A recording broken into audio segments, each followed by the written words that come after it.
is making a developer preview for the next version of Android ahead of its presumed consumer release in the fall, and your guess is as good as mine as to what is it after. It isn't yet available for regular users and begin testing it right away. It's best for most a bit more before they try it out.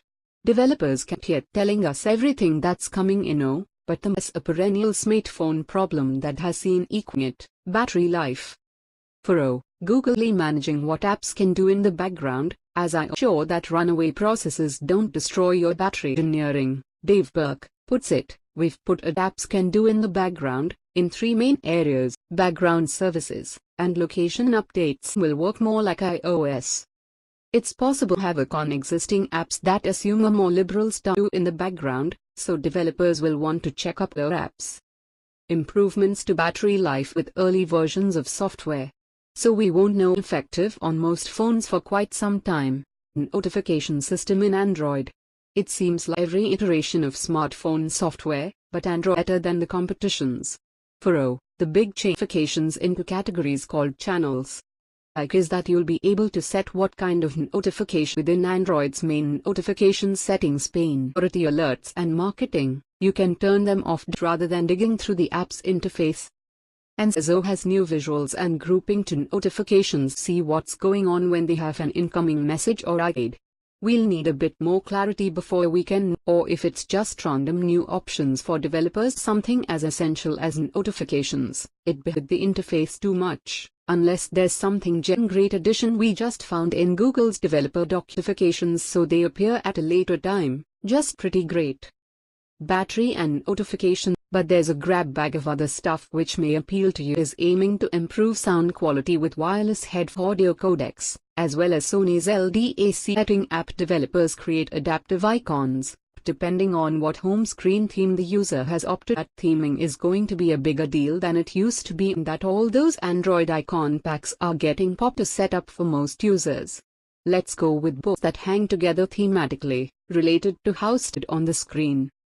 A genuine picture-in-pic window that apps can use instead of the system alert was terrible. Multi-display support for LOI, which could refer to something like a PowerPoint presentation. Android on the desktop mode. Either way, it support keyboard navigation, including especially Take that grouping together, and you be serious about making Android work better on Chromebook. Version of Android Nougat is still not available on Chrome. The plan is not to allow Android on Chrome OS to stay that after it exits beta this spring, it will be phone release. However it shakes out with Android apps is Google's strategy for Big Sky, another Google-made flagship Android tablet. Lastly, there's a mix of stuff that's clearly filling out to ensure their apps feel either more professional or less. Autofill APIs, which will make themselves as the official autofill app for punching sensitive information into other apps. Supposes, so they can be used and defined more simply. A matte color for apps, so that they can take full advantage on flagship phones. A telecom framework first-class phone apps. As far as the OS is a thing that lets apps use the Chrome rendering engine to work a little more smoothly, because apps will have multi-fault and handle crashes themselves. They can use verification to ensure users aren't caught on phishing, including Java 8 APIs and Runtime Time API.